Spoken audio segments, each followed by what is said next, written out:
Good morning. Hi, I'm Barb at Lucky Quilt Company. Well, actually, I'm at Cassie's studio today, but today I would like to share with you how I do binding on my quilts or my placemats, any kind of a project that needs binding. There are many ways to do binding, so I might do it a little differently, but this is my way. I started out today, I made a sandwich so that we'd have something to work with, and this is about the size of a placemat. My measurements are 18 by 12. We're going to figure out how to calculate how much fabric we need for binding. So what you do is you add up all four sides of your piece, whether it be a queen size quilt or a pot holder or a placemat. My piece today measures up totaling 1812, 1812 totals to be 60. Now, 60 inches. I always add 20 inches on. The reason I add 20 inches on is because as you're going around your piece, you're going to have to flip up and come back down, and I'm going to show you how to do that. And you're going to need extra at the end to cross over to attach. So I've already attached some of it for us. I tried to pick colors that would help you to be able to see what we're doing. You can see where I have folded it over. You're going to end up with a nice little mitered corner when we get done, okay? So let's get started and talk about how to cut our fabric. Okay, so to figure out how much fabric we need, when I added up the perimeter of my piece, I got 60, I added 20, that's 80. Most fabric that we're going to be using is going to be 40 to 44 wide, just our regular fabric, and we want to go by width of fabric. So we're going to have to cut selvages off, so let's use the number 40. And I have 80 inches that I need to create my binding, so I'm going to divide the length of my binding by the width of fabric. So I'm going to divide 80 by 40, and I get 2. 1. So we need 2 strips of fabric for our binding. I use a 2.5 inch binding. So if we need 2 strips of width of fabric, 40, that doesn't matter. We're going to cut 2 strips, but we need 2.5 inches wide. So 2 strips times 2.5 inches wide is going to give us 5 inches. Now I would probably buy a quarter yard for that, 9 inches, because 1/8 of a yard is going to give us 4.5, so we're going to be short. Now, as I said, I'm figuring this for a placemat, so you're probably going to need more than a quarter of a yard for whatever your project is. If I have 6 placemats, I'm going to multiply my 5 inches by 6. I'm going to make sure I have enough fabric for all of them. 1. For the sake of time, I've already attached most of the binding to my piece, but I do want to talk about how to prepare the binding. Okay, so this is just a piece. This is not obviously a full width of for the fabric, the whole 40 inches. I've cut it up, but I left a piece like this because I just wanted to be sure that you see. Make sure you cut off your selvage, and I've cut several pieces, and they're all 2.5 inches. So this would normally be a long 40-inch piece, but for the sake of this video, I've cut it up because I want to show you how to use the Creative Grids folded corner clipper. Okay, so you would have your 40-inch pieces, but mine are short. You want to stack all of your pieces face up. Obviously when you cut it, it's going to be wrong sides. Turn them over. You want to stack them face up. Now you can cut however many you're comfortable cutting at one time. I'm going to cut 4. Like I said, you're going to cut your selvages off. Those are going to be gone. This would normally be maybe 2 long 40-inch strips.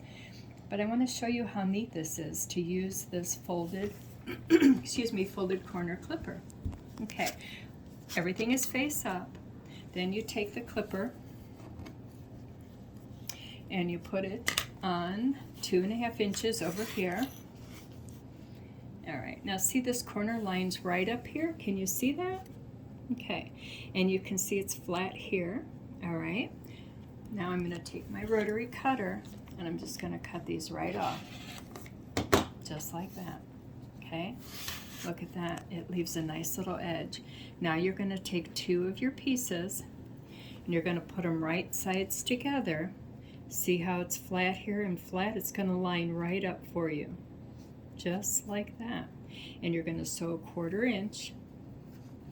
And when you fold it back, I don't think I need to sew it for you. I think you can probably see what's going to happen. When you fold it back, you're going to have a nice running edge. Okay, as I said, I already prepared for just for the sake of time.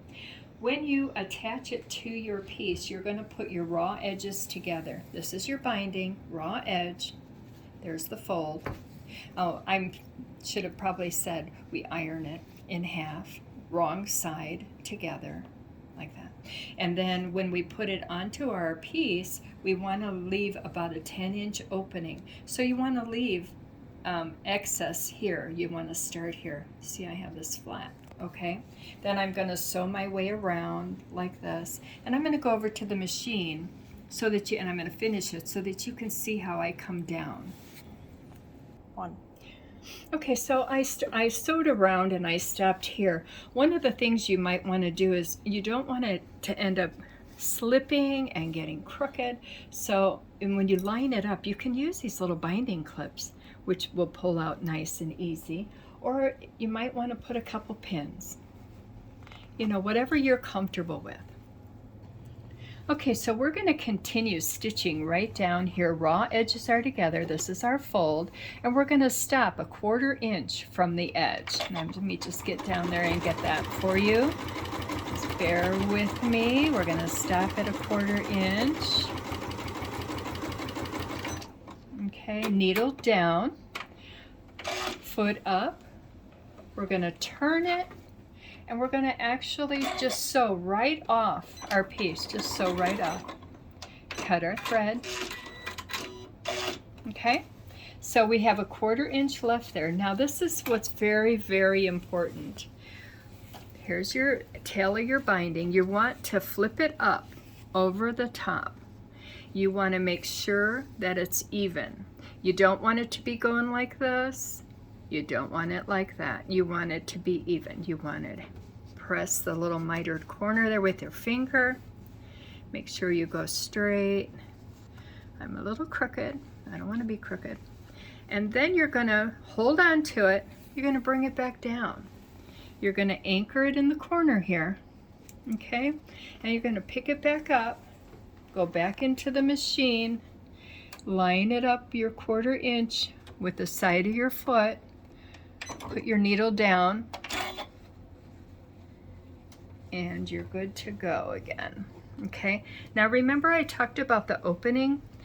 I want to leave a good 10 inches because we need to be able to maneuver it. So I'm only going to stitch it to about where my finger is right now.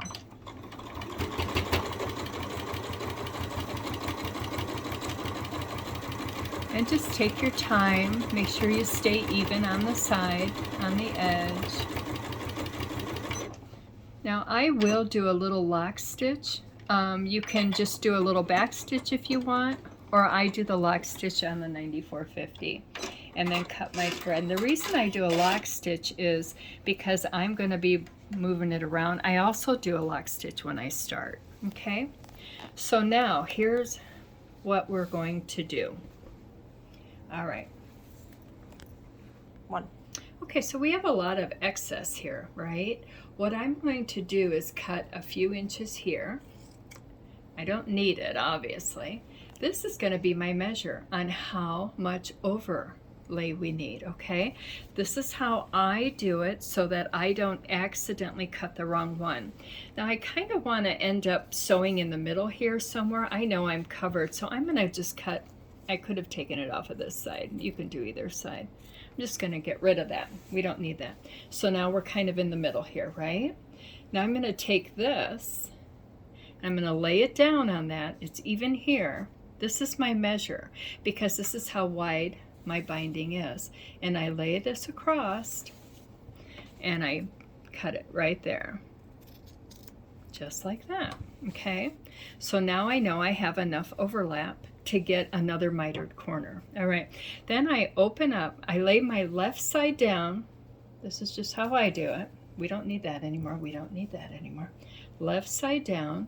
I bring my right side, open it up, fold it down on the diagonal. See that? I make a finger press. This actually can move out of the way. Make a finger press. Now, if you want to, you can take a little friction pen, which I do because it helps me to see where I want to be. And where we made this little crease, we want to mark that because we're actually going to be sewing there. Okay, I know it sounds confusing right now. Bear with me. Okay, so we make a little line. We know we've got that angle there. Open it back up, put this down. Okay, this is running along our edge. Open that up. This is why we need a little room to work. We're going to bring this side over to it. We're going to open it up. And we're going to line it up with that side. Now, I will usually use a little pin here. You definitely need to pin this because otherwise you're going to get off. Bear with me here. Hang in there a minute. Okay, I'm almost got you. All right, a little pin here. Now, if I pick this up and I look at it like this, I can see where I'm going to go across. Okay, so the right sides together. Right sides are together. Nice. We've drew a line so we don't lose that. We might want another pin. And so now I have it on the machine, and you can see the line that I drew, and I'm lining it up, and I'm going to put needle down right on my line, press her foot down. I'm going to pull the one pin out of the way, and we're going to just stitch right on that line. You see, I'm not doing anything with 1/4 inch. I'm following my line. One. So now you can see where I stitched it. I'm going to turn it back over, and you can see that when we close it up, we have a nice little mitered seam there. Okay, so you can cut your piece off. You just want a 1/4 inch seam in here, and just cut it off so you have a 1/4 inch. Close it up, put a few pins, and finish your binding. And that is how I do my binding. So I hope that it was helpful and not too confusing. And I'm always at the store, or somebody is. You can give us a call if you have questions. But anyway, thank you so much for joining us today. I hope you have a lovely day. Thank you, Barb. Bye-bye.